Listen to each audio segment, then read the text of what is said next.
Good morning. Um, the next module is pertaining to slavery and the growth and development of the British colonies that will eventually become the American colonies. But no real true um, explanation of American history or American culture in the first half up to the Civil War can really be summarized or addressed without discussion of slavery. It's permeating and enveloping everything that the country does, whether the people back then see it or not, or whether even people today acknowledge it. In my professional opinion, there is no credible way to talk about the formation of the United States as a country without slavery as being the linchpin to it all. America's wealth and its infrastructure was built on black labor. And this would be supplemented by Indian labor and as well as indentured labor, indentured servitude, which could have been a combination of both blacks, whites, and Native Americans.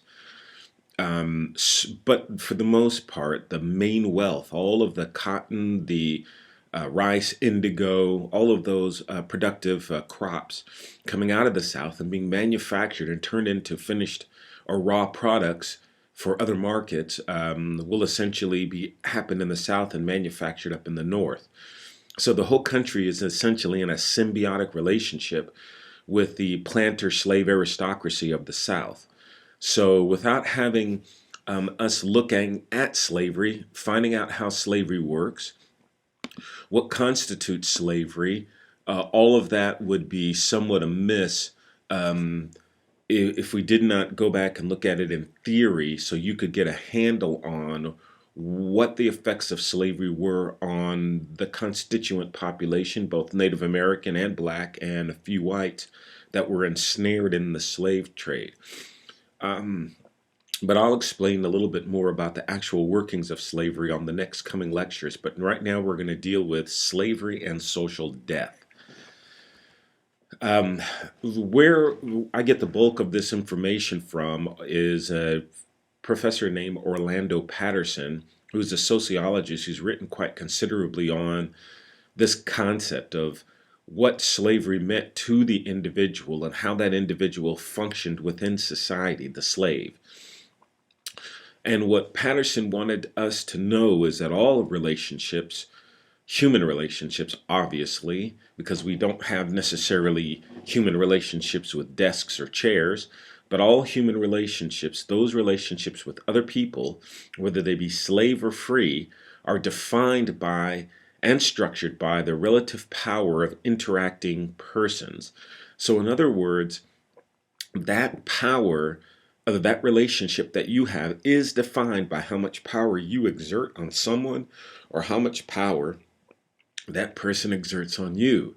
That could be a parent child relationship, a civilian police relationship, a civilian military relationship, a um, student professor relationship. All relationships are structured and defined by the relative power of interacting persons. Now, so then the next step is for us to define what power is. So you should, now that you know that all relationships are defined by the relative power, what is power?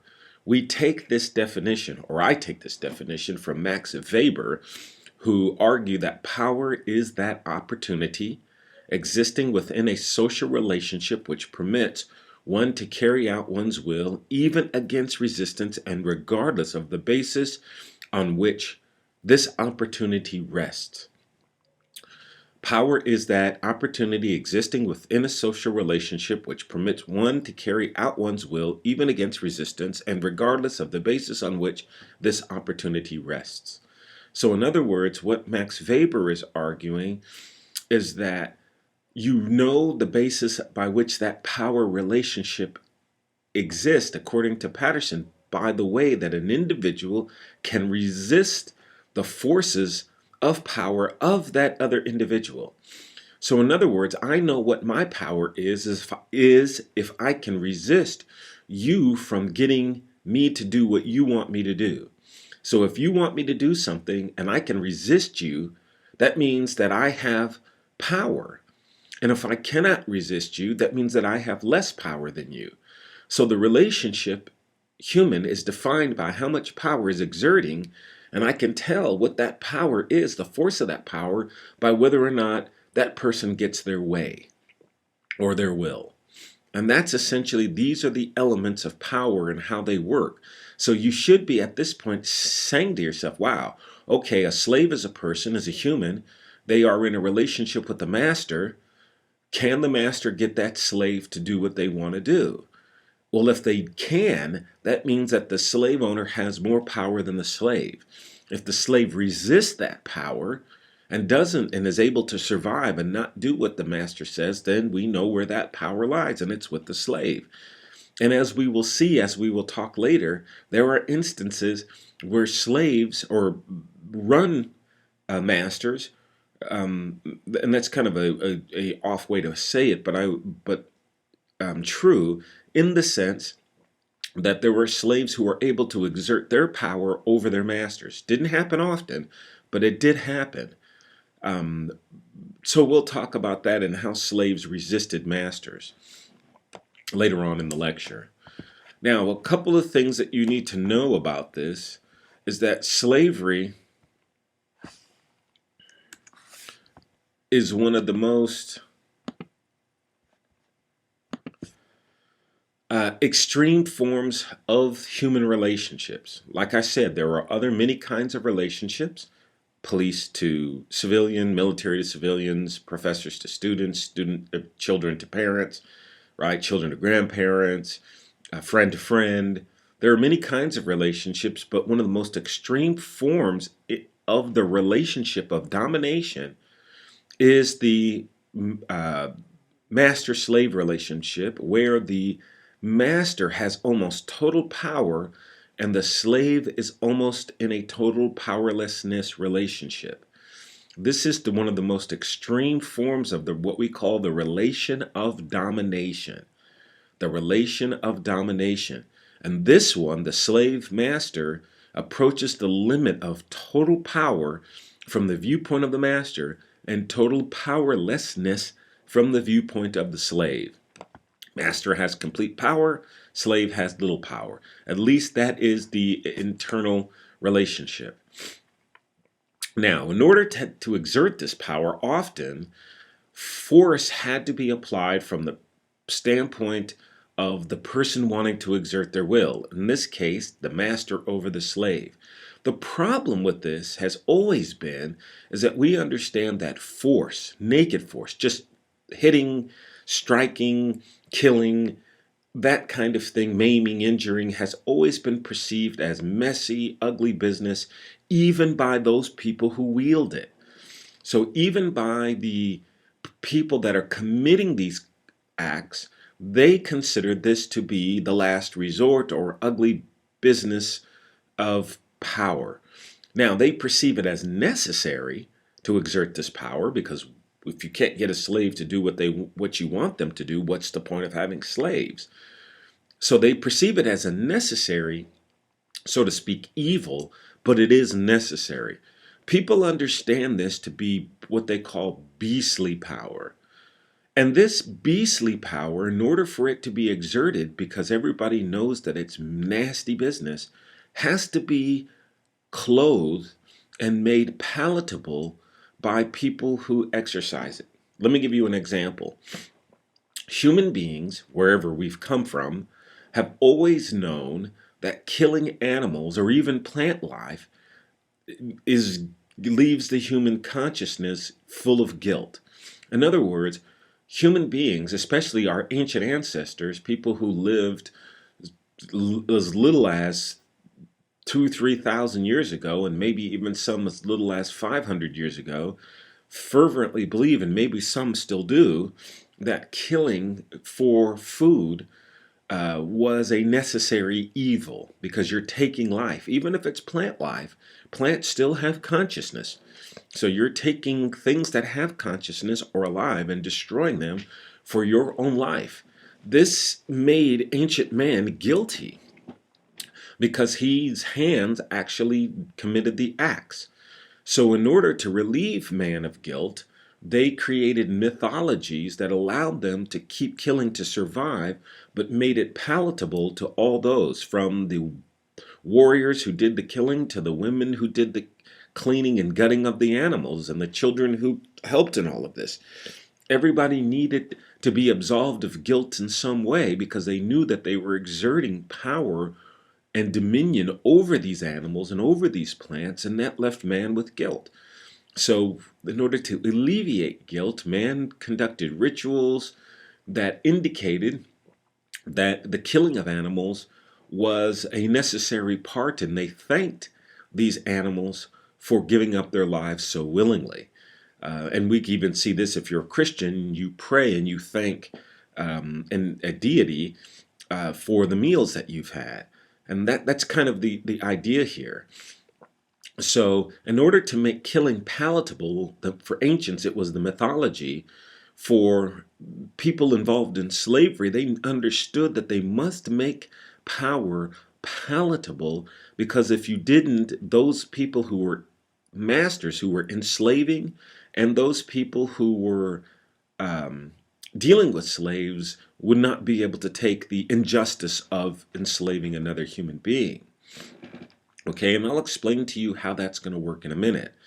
Now, the thing that you have to understand about power, in order for power to work, there must be three emphasis or three areas by which power is used or applied that give power its work. The first way is through psychology, and that's simply the power to persuade a person to change the way that they perceive his or her circumstances. So that's pretty simple. You psychologically convince somebody to do something. The other one is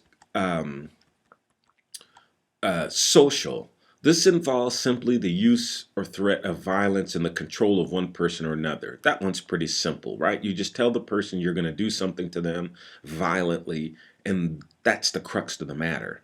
So we have social, and then we have psychological.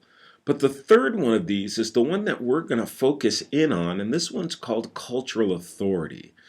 And what cultural authority is it simply is the means of transforming force into right and obedience to duty. In other words, it's a methodology for turning this power in on itself and displaying it in a way that people, when they receive it, they believe that it's their right and their duty to do what you tell them to do. This is, of the three elements of power, this is the one that is most fascinating and interesting, and probably in many ways more applicable to slavery. Now, within slavery, you're going to use social, you're going to use psychological force, right? But really, the one main one that you're going to apply, and you're going to do this so subtly and so artfully and so craftily that people are not going to be able to recognize this. The French philosophe Jean-Jacques Rousseau once said about this concept, cultural authority, that to ensure them continual mastership, power lies in culture. Now, we're going to use a term to call this particular form of cultural authority banal imperialism. This is a term that you need to know, banal imperialism, and it's simply addressing the way in which force is changed into right and obedience to duty. Okay? Now, here is where all of this ties into. So I'm going to be jumping to a next concept and then going back to banal imperialism in a minute. But we need to segue now to let you know why are we looking at this and what's the problem. And here is the crux of the problem. When slavery was developed, these early and modern conceptions of slavery, the individuals who built these slave institutions and carried out slavery conceived of slaves as a problem of property. So in other words, they didn't see the slaves, or they fundamentally understood in modern slavery, modern European slavery, modern world slavery, and I'll talk about other forms of slavery in a minute, but in this early forms of modern slavery, and I'm talking about things like the Romans, groups like the Romans, these early concepts of slavery, they categorized the individuals who were slaves as property and not of people or humans. Now, they understood that these people were human because they talked, they walked, and they did all the things that human beings did. But in order to classify people, they classified them as property. So they removed them out of this concept of the human. Now, how does this notion of property, when you classify these human beings as property, how does this relate to slavery? And I'm going to get to that in just 1 minute. I'm just trying to figure out where I need to just bring you guys into all of this. Okay, here is where it all sort of fits into this. If you take an individual and you designate this person as a piece of property, that person is then no longer a free person. And essentially what this means is that that individual then is pulled out of what we call a kinship network. Okay, let me see if I can tie all of this in, and that's where the hesitation was, because I knew I needed to explain something to you. In the world, when an individual was born into the world, that individual automatically, the baby automatically knows how to orient itself to its mother. This is something that doesn't need to be explained to the child, nor to the mother. There is an actual natural bond that is common to all human beings, no matter when or where, that all humans, are babies, automatically necessitate a turn towards the mother. This participation, this movement of the child to naturally suckle its mother and to adhere in the natural bonds of its mother is something that we call participation mystique, right? The participation, the mystery of the participation in life. That child is naturally bonded to its mother. That child is a human being. If you want to take an individual who's automatically bonded to that mother and enslave it, you have to break that attachment or that bond to its mother. That is a natural bond. That is a ownership relationship between mother and child, where no individual or thing can sever that relationship. It exists permanently forever. Okay? So then how could it be that an individual is taken from that relationship, put in slavery, and be termed to be an individual with no rights, no privileges in society, when in fact that individual is tied to its mother and has the rights and privileges accorded by that relationship? So in other words, you're born into your family. Your family is born into its village, its tribe, its clan, its its kingdom, right? We didn't have nations yet, but you should get my point here, is that an individual has these automatic relationships with the people of its family, the family to the clan to the tribe to the overall kingdom.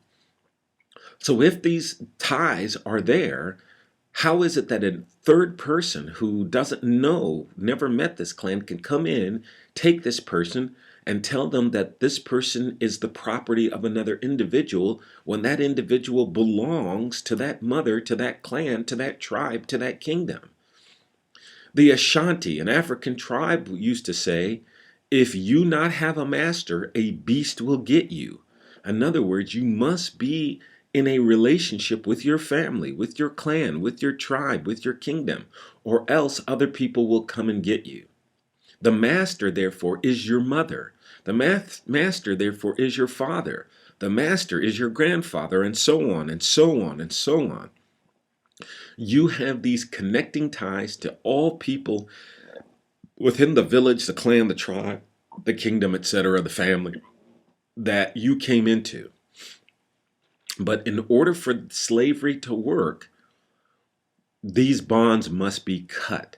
And how can they be cut if they come naturally? Now, that is the subject of where this banal imperialism will come in. Okay? So, let's skip to looking at banal imperialism and let's look at and see how this works. Essentially, banal imperialism, there's another term for it, another term that we call cultural imperialism, um, or banal imperialism, same difference, soft power. I'll explain all of this.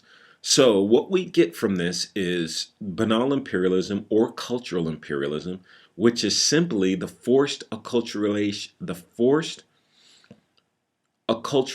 of a subject population. That's how you do it forcefully. When you use another form of cultural imperialism, which we call soft power or banal imperialism, this is the voluntary embracing of a foreign culture by individuals who do so of their own free will. This is soft power or banal imperialism, or all of it is cultural imperialism. So let me see if I can go through that again, because I may not have explained it as nearly as clearly as I could. Cultural imperialism has two facets. One is forced acculturation, and the other one is soft power or banal imperialism.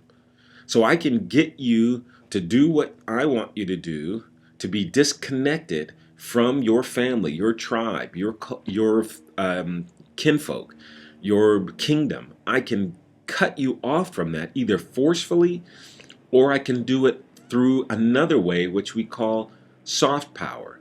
So there's hard power, soft power. Hard power is forced acculturation. Soft power is banal imperialism. They're both part of cultural imperialism. So cultural imperialism has two facets. One, forced or hard power. The other one is banal imperialism or soft power. Okay, I think that makes sense now. Now, this soft power or banal imperialism is mostly done to us through consumerism. We get the individuals in society to become consumers, and then we're able to exert our force on them. Okay? And that's why you hear people say things like, don't watch TV, get rid of the TV, it's the idiot box. Because through consumerism, the individual is being manipulated. We've known that for decades, eons, well over a number of years. We can see how hard power works or forced acculturation just by looking at wars, right? The Philippine insurrection, the Spanish-American War, Vietnam War, Panama insurrection, and both of the Gulf Wars are examples of hard power, getting people to do what we want them to do. Soft power, the best ways I can look at it are Coca-Cola. There's probably not a person on this planet, unless they're from some indigenous tribe in Africa or the Amazon, hasn't had a Coke. Or what about McDonald's? Every person living in the modern world has probably had a McDonald's hamburger at some point in their life, or KFC, or even gone to Disneyland. There are Disneylands in China, Hong Kong, France. Disneylands everywhere. We export American consumer products throughout the world as a means to get people in the world to be more like us or be more American. What about rap music? Probably not a young person under the age of 45 that's not heard of rap music or doesn't have a CD or something on their iPod or whatever musical device. If you're still in the Stone Ages, your Walkman, it's got some rap on it. And this is banal imperialism, that we get individuals to become more American, and therefore we can get them to do more what we want them to do if they have an affinity for American products. Right? So, how does this then tie in? Right? We still have a little bit more work to do to make all of this make sense. So in non-Western societies, people did not want to be free. They wanted to have masters who were naturally their kinfolk, or the tribe, or the kingdom. Freedom was the quickest way to slavery, One sought to be embedded in a network of protective power, which is a kinship network. In other words, you wanted to have your parents have dominion over you, your grandfathers, because they protected you. If you're familiar and you want to see a good way on how this worked, look up the story of Muhammad. Both Muhammad's parents died, and therefore Muhammad was not buried in the network of protective power from his parents. So Muhammad had to be protected by his uncle. When Muhammad started preaching to the local town people, the townspeople wanted to kill Muhammad because he was basically literally destroying the social fabric of those communities. And in order to kill Muhammad, those individuals who wanted him dead went to his uncle and had to ask for permission. And of course, the uncle says, no, he's protected by me. And so if you want to kill him, you'll have to wage war on the whole clan. That was unworkable and untenable because instead of trying to get one person, you end up fighting a whole network of protective power that might be literally hundreds, if not thousands of people. So that's what you wanted, to be buried and protected in this network of power. So people fundamentally understood that going back hundreds and hundreds of years ago, that you must be protected by your family, your tribe, your kin, your kingdom. That's how the whole system worked. If you found yourself on a caravan and you didn't have a strong family to protect you, or a clan or a tribe, and you got captured, well, then you might end up in slavery because the protective network of power didn't save you. Now we have a definition of property, or power. We understand that power is exerted either through hard power or soft power. Right? We saw that this power is being exerted on individuals by other individuals, and we know the relative power exerting on them because whether or not the person can defend. If a marauder slave catcher is after you and your family beats them back, then you have more power than the slave marauder. Simple as that. Now, what we need to do, because now we've set up this hypothesis where we've got an individual with human relationships all interacting, there is relative power. It's either being exerted through hard power, things like wars, fights, or through soft power, consumerism. We're being manipulated all the time, either through hard power or soft power. Now, let's look at the concept of property, because this fits in. If an individual is outside his kinship network, gets snared up in the slave trade, then that person is deemed property. But then what is property? Property is defined as anything owned by a person or a corporation. Sad to say, in America, corporations can own things. They can operate as people. This is not right in my opinion, but it's the way, it's the law. So we observe the law in this country, the rule of law. And in most Western countries, it's the same way as well, not just in the United States. In all of Europe and most of Asia and other places, corporations do in fact constitute people. So then what the next step is, what is ownership? Ownership is absolute right in things tangible or intangible. So property, anything owned by a person or a corporation. What is ownership? Absolute right in things tangible or intangible. Why we have intangible, it's something like you could sing a song now and you could say that song belongs to me, I'm going to copyright it. That's an intangible piece of thing. I can't hold your words in my hands. And you put them down, it's still somewhat intangible. At least the melody is until somebody plays it. So that's intangible, but you can own that. Okay? Now, where we're going to begin with this is looking at Roman society, because it gives us a window by which we can look at how this concept of property is introduced. In Rome, Rome had a unique slave society. They had slaves, just like most of the ancient world, and I'll get to that in my next lecture. Had slaves, and they created the concept of property as applied to slaves as a means to distinguish slaves from other people. So within Roman society, When you got up in the morning, you put on the clothes of your profession. So carpenters had profession clothes for their profession, doctors, lawyers, that kind of thing, politicians. People wore the garments of their profession. If you read the first couple of pages of Shakespeare's Julius Caesar, the opening scene where they have the shoe cobbler who says, "I am a mender of soles." And they ask him, why is he not wearing his dress of his profession? And he says, it's the Ides of March. It's a day of celebration and he's not working. But if you understand that part, Julius Caesar, Shakespeare, then you kind of get this concept. Okay? So here, within society, the robes that you wear distinguish you from one person to the other, because if not, how could you tell a person was a slave, right? Two white individuals or two black individuals walking down the street, how would you be able to distinguish one from not? We know that Rome was a very multicultural society with African emperors like Septimus Severus, who ruled Rome. So this multicultural society, skin color had nothing to do with slavery, as it did not have anything to do with slavery for all of its life until we get to the Americas. And then slavery takes on a racial character, but it wasn't like that. And I'll explain that later. Now, claiming slaves as property was difficult because property only involved the relationship between persons. So people can own things, right? But you cannot own people. You can own desks, you can own chairs, you can own staplers, but how is it that you can own a person? Well, you can't own a person because that person is in a kinship network.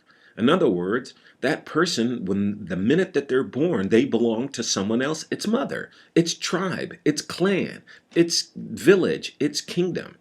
So how can you say that I can have property or dominion over another individual when somebody else already has claims on that person?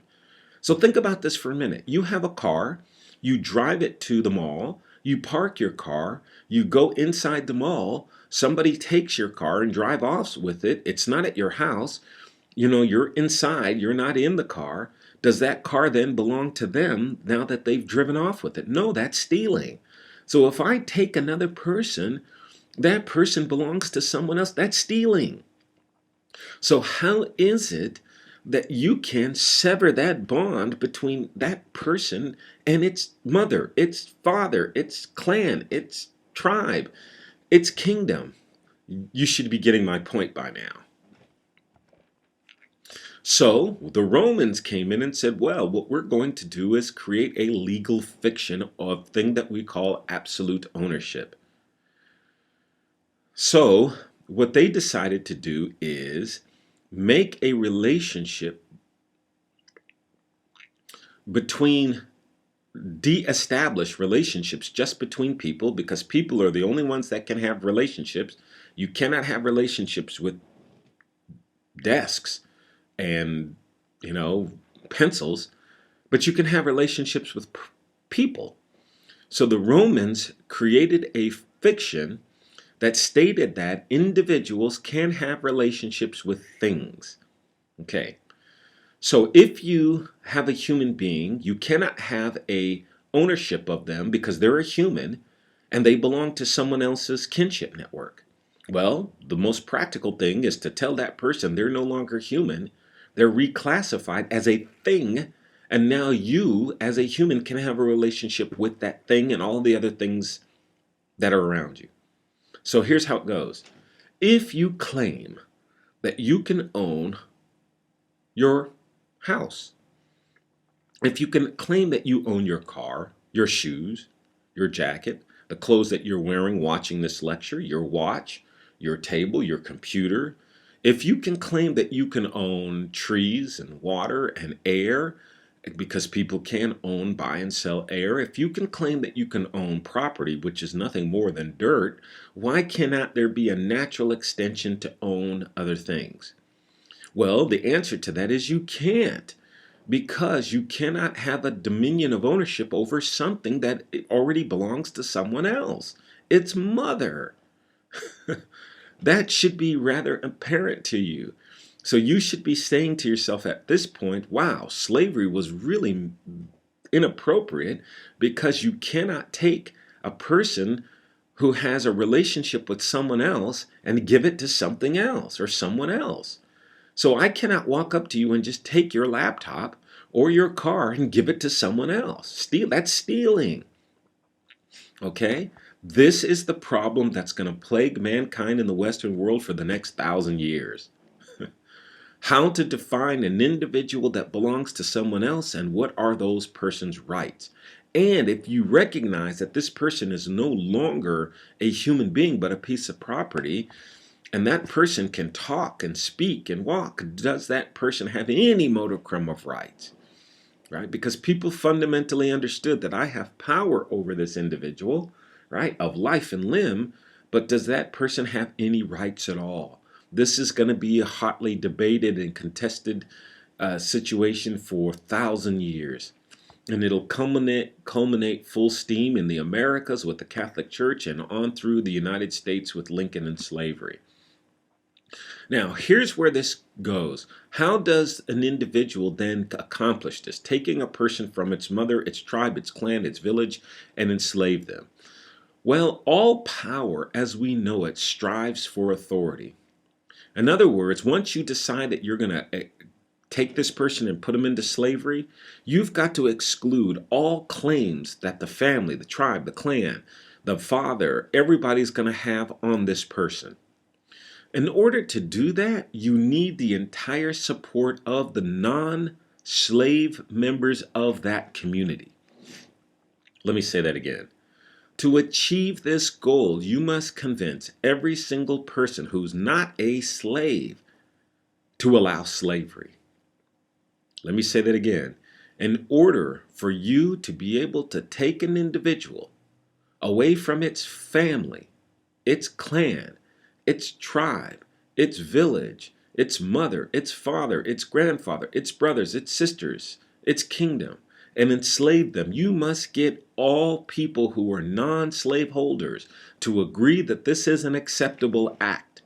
Because if you did not, and that person is walking down the street and you claim that this is your slave, the non-slave holders will say, you can't do that, because that person belongs to its mother, its father, its sister, its brother, its clan, its tribe, its village, and that slave must go back to its people.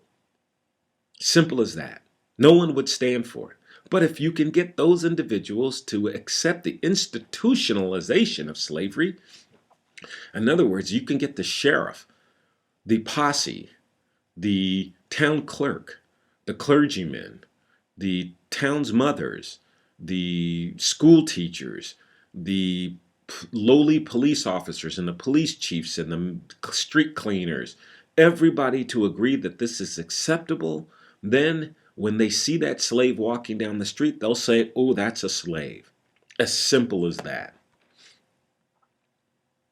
People have to accept slavery as the natural order of things. So how did they do that? How did they get everybody to buy off on the fact that slavery was natural? Well, they did it through both public and private symbology. Symbols and signs are the principal ways by which human beings relay information to you. So the symbol, both public and private, became an instrument by which that individual had a social death. Okay? So, what is this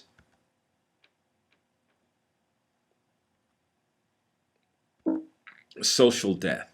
Or what is this symbology? The symbology is nothing more than demarcating individuals as a separate entity within society. So in other words, you develop institutions and practices that separate you from that individual. So in other words, the Athenians had slaves, and those individuals lived separately from, I don't know why I said Athenians, but the Spartans, this is what I was indicating.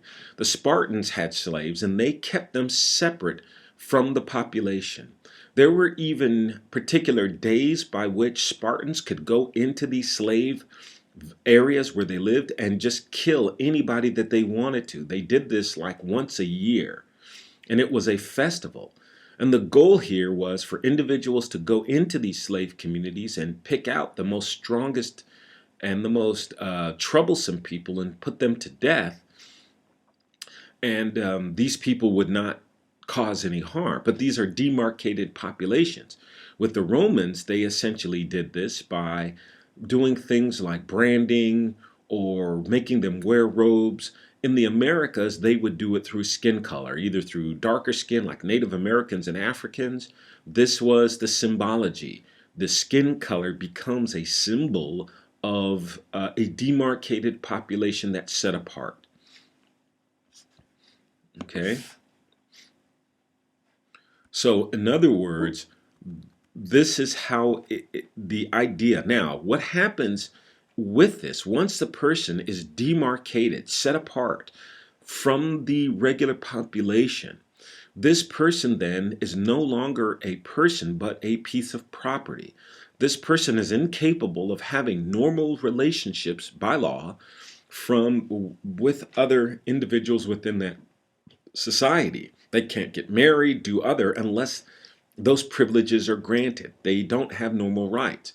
So this constitutes a social death. So severing the kinship network was the basis of alienation and consumerism in the modern world. Okay, as simple as that. All right, so you should have some basis by which to understand slavery and social death.